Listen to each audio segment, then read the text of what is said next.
So with like my name is Khan, you've dropped the K. Does that mean you've dropped everything that goes with the K also, the whole opulence? Look, I love that. And Let me tell you, superstition? I'm all about mainstream Hindi cinema. I love the opulence, the whole enchilada, the whole vibe of People living in castles as houses. Lovely and fabulous, and I love the one line, the whole straight line dancing, choreography, all that I love. I'm just fed up.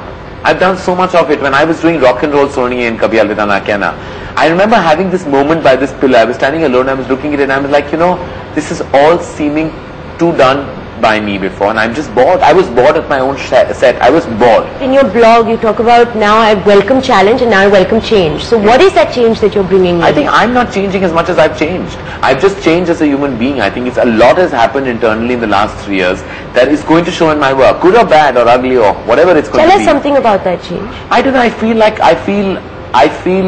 don't feel like I need to kind of win this popularity contest anymore. I don't feel the need to... Says Mr. Popular. No, but I don't feel the need to kind of please people and seek their approval anymore. I give very little... I think I give very little due to myself sometimes. And I think that's what's happened to me in the last 3 years. I've realized that I'm special and people have to know and understand that. How lovely. And I didn't feel that. I felt constantly that I'm going to lose this relationship if I do this, and I'm going to lose this friendship if I do this, and I'm walking a thin line and a fine line always, and that had got me into a zone which I was not very happy about. Today I feel I can like scream freedom finally. Freedom from lots of things. So in this proclamation you're always telling people publicly that you're lonely and that you don't have a companion, a lover. Then does that come from that same place that you felt before this time of change?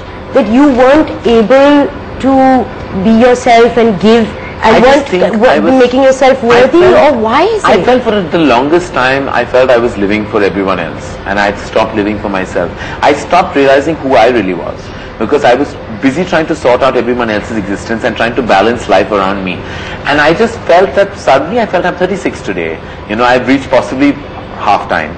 And I don't want these to be my memories. I don't want my memories to be surrounded by hysteria and being hyper and tied in knots. Yeah, and I don't want these to be my memories. I want memories to be maybe love, maybe just easy relationships. I don't want to be stuck in a zone that I know everyone. I know the same people, they make the same conversation, they have the same enemy, and then they make friends with that same enemy, then again it's back to being the same, a different friend, and I'm like, I can't handle this. So what do you think is stopping someone from approaching you for love, or you? Is it something in you that is hesitant to...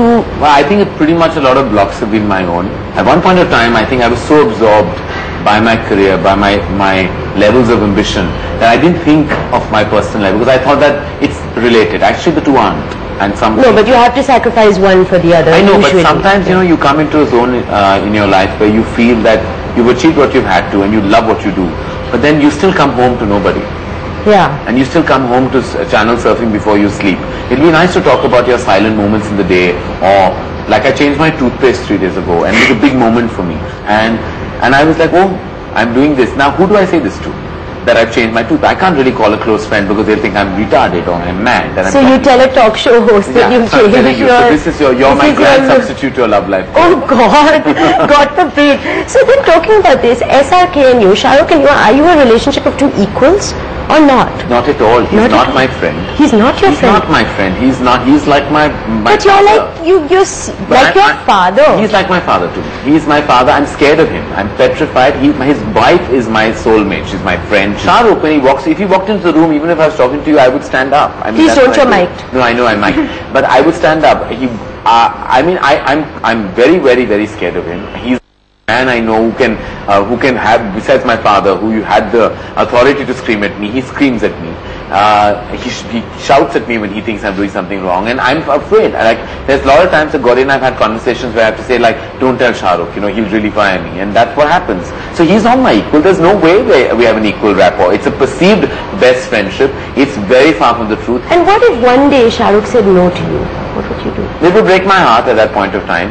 And I know it would break his, the fact that he has to say it. And I think it would be an equal, that would be an equal moment in our lives.